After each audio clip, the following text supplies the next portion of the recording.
26,16 juta jiwa. Wow, angka yang luar biasa besar bukan?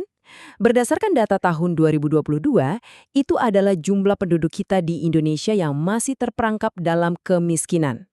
Coba bayangkan sejenak, ada jutaan orang di luar sana yang setiap harinya harus berhadapan dengan kendala berlapis. Skala tantangannya ini benar-benar masif. Dan jujur saja, kondisi ini menuntut kita untuk berpikir jauh-jauh melampaui solusi-solusi konvensional yang biasa kita pakai. Nah, ini dia pertanyaannya. Bagaimana kalau konsep amal tradisional yang selama ini kita kenal ternyata bisa diubah total menjadi sebuah mesin penggerak ekonomi yang berkelanjutan? Gimana kalau kita nggak cuma ngasih bantuan sesaat aja, tapi benar-benar memutus rantai kemiskinan multidimensional itu untuk selamanya? Menarik kan? Halo semuanya, selamat datang di sesi bedah materi kita kali ini. Saya super antusias banget buat memandu teman-teman semua menelusuri sebuah evolusi yang sangat luar biasa di dunia instrumen keuangan sosial. Kita bakal mengupas tuntas riset-riset terkini untuk melihat secara langsung bagaimana sih filantropi itu sekarang nggak sekedar tentang memberi, tapi lebih ke arah memberdayakan. Oke, mari kita bedah satu persatu ya. Biar gampang, hari ini kita punya peta jalan dengan 5 langkah logis yang super jelas. Pertama, kita bahas tantangan kemiskinan modern. Kedua, memikirkan ulang kebijakan fiskal Islam. Ketiga, kekuatan dari zakat produktif. Keempat, integrasi antara zakat dan wakaf. Dan yang terakhir, kelima, kita akan lihat langsung pemberdayaan UMKM di dunia nyata. Kita masuk ke bagian pertama ya, tantangan kemiskinan modern. Di sini kita akan membedah lebih dalam soal kemiskinan struktural. Gini, kemiskinan di era modern itu nggak melulu soal nggak punya uang tunai. Ini adalah masalah struktural yang akarnya itu dalam banget. Bayangkan, dengan 9,54% populasi di tahun 2022 yang terjebak di dalamnya, indeks kemiskinan multidimensional kita menunjukkan kalau kemiskinan itu ternyata mencakup susahnya akses ke pendidikan dan layanan kesehatan dasar. Di sektor ekonomi, kondisi ini bikin kesenjangan modal dan pendanaan yang sangat parah buat teman-teman UMKM kita. Mereka ini, para pelaku usaha kecil, benar-benar harus berjuang keras cuma buat sekedar bertahan hidup. Lanjut ke bagian kedua. Memikirkan ulang kebijakan fiskal Islam, atau bagaimana kita bergerak melampaui pendekatan ekonomi konvensional. Mengingat tantangan struktural yang lumayan berat tadi, yuk kita samakan persepsi dulu soal dua instrumen utama kita. Pertama, ada zakat. Ini adalah mekanisme wajib distribusi kekayaan yang memang dirancang khusus untuk memastikan pemerataan sosial. Di sisi lain, kita punya wakaf. Kalau wakaf ini sifatnya sumbangan permanen, jadi harta pokoknya dijaga utuh, nah manfaat dari harta itulah yang dipakai sebagai alat pembangunan sosial ekonomi yang berkelanjutan. Yang bikin keren, keduanya beroperasi dengan menggabungkan nilai moral dan kesejahteraan, tanpa ada sistem bunga atau riba sama sekali. Dan ini benar-benar mengilustrasikan dengan sangat cemerlang bagaimana sebuah aturan bisa beradaptasi dengan mulus di zaman sekarang. Dulu, secara klasik, fakir itu kan didefinisikan sebagai mereka yang nggak mampu bekerja karena keterbatasan fisik. Terus miskin adalah mereka yang bekerja, tapi penghasilannya nggak nutup buat kebutuhan dasar. Tapi sekarang, riset kontemporer meredefinisi ini dengan menggabungkannya ke indeks kemiskinan multidimensional. Lewat cara ini, kita jadi bisa mendeteksi ketimpangan modal struktural dari para penerima zakat atau mustahik dengan akurasi yang luar biasa di era modern ini. Sekarang kita masuk ke inti dari pergeseran paradigma kita di bagian 3, kekuatan zakat produktif. Maksudnya, memberdayakan untuk menghasilkan pendapatan seumur hidup. Coba kita lihat bedanya di sini. Zakat konsumtif itu ibaratnya kita ngasih ikan. Ini adalah bantuan darurat jangka pendek ya, contohnya kayak beliin makanan buat makan hari ini. Ini penting banget pastinya. Tapi, zakat produktif itu beda level. Ini ibarat kita ngasih kail pancingnya. Kita menyuntikkan modal usaha atau ngasih alat kerja yang produktif biar mereka bisa punya penghasilan seumur hidup.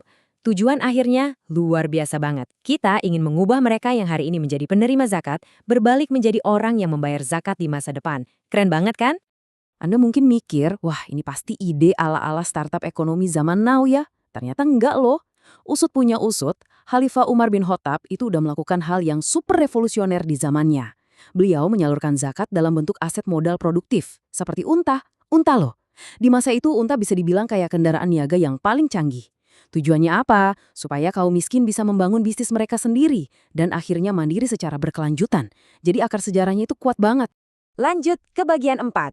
Integrasi zakat dan wakaf, membangun sebuah mesin ekonomi berskema ganda. Nah, Hal yang paling menarik dari sini adalah bagaimana para akademisi kita meracik potensi sejarah tadi jadi dua skema modern yang langsung menyerang masalah pendanaan dari dua sudut berbeda. Di skema pertama, kita menggabungkan zakat produktif dengan keuntungan dari wakaf yang sering disebut mauquf alai. Ini khusus dipakai buat nyokong UMKM yang baru aja merintis. Terus, di skema kedua, kita pakai dana pokok wakaf uang atau mauquf B yang disalurkan pakai sistem kontrak mudharabah alias bagi hasil. Ini ditargetkan buat UMKM yang udah mapan, yang butuh lompatan pendanaan buat membesarkan skala bisnis mereka. Pastinya, untuk ngejalanin semua ini kita butuh persiapan matang. Kalau dari analisis para ahli pakai metode Delphi ANP nih, prioritas nomor 1 itu mutlak ada di kapasitas sumber daya manusia. Intinya, kita butuh pengelola yang benar-benar jago. Terus disusul sama pentingnya keselarasan regulasi, kesadaran dari masyarakat, dan pastinya kesiapan teknologi.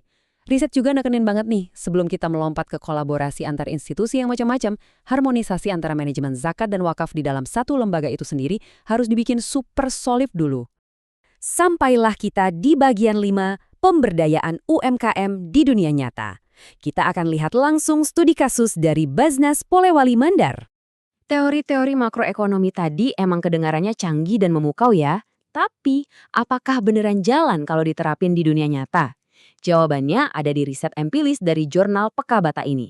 Mereka ngebedah langsung implementasi zakat produktif buat UMKM, spesifiknya di Kelurahan Pekabata. Disinilah kita bisa ngelihat gimana abstraksi kebijakan fiskal Islam yang kita obrolin panjang lebar tadi benar-benar menjelma jadi mesin pendorong ekonomi real langsung di tingkat akar rumput. Coba perhatikan baik-baik. Di balik nama-nama para mustahik ini, ada kehidupan nyata yang sedang diubah. Bu Sinta dan Pak Suding dapat suntikan modal uang tunai buat muter usahanya. Beda lagi sama Bu Amrina yang dapat infrastruktur berupa kanopi, dan Bu Nurmasita yang dapat mesin jahit. Ini adalah wujud paling konkret dari apa yang kita sebut aset produktif. Semuanya disesuaikan secara pas dengan profesi mereka sehari-hari, biar bisa langsung dipakai buat nyetak omset. Tapi gini ya, poin krusial yang nggak boleh kita lewatin adalah sekedar bagi-bagi uang atau barang itu ternyata belum cukup.